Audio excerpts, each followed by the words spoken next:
విజయవాడ నగరపాలక సంస్థ గౌరవ కమిషనర్ గారి ఆదేశాల ప్రకారం animal welfare board of India మరియు అనిమల్ బర్త్ కంట్రోల్ రూల్స్ 2023 ప్రకారము ఈ వీధి కుక్కలను డాగ్ క్యాచింగ్ సిబ్బంది కుటుంబ నియంత్రణ ఆపరేషన్స్ కానీ వీధి కుక్కలన్నింటినీ కూడా మానవీయ పద్ధతిలో పట్టుకొని వాటిని సింగనగర్లోని అనిమల్ బర్త్ కంట్రోల్ సెంటర్కు తరలించి అక్కడ వాటి ఆరోగ్య స్థితిని పరిశీలించిన తర్వాత వాటికి అనిమల్ బర్త్ కంట్రోల్ ఆపరేషన్స్ మరియు యాంటీ రేబీస్ వ్యాక్సినేషన్స్ ఇవ్వడం జరుగుతుందండి. 320 కెన్నెల్స్ అనేది అంటే వాటికి రూమ్స్ మాదిరి అనేది ఏర్పాటు చేయడం జరిగింది.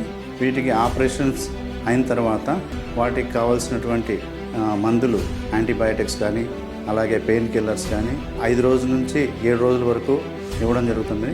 ఫుడ్డు అలాగే వ్యాక్సినేషన్స్, డీవార్మింగ్స్, ఆపరేషన్ అయిన తర్వాత నయమైన తర్వాత మళ్ళీ వాటిని తిరిగి ఎక్కడైతే పట్టామో అక్కడే వదలడం జరుగుతుందండి.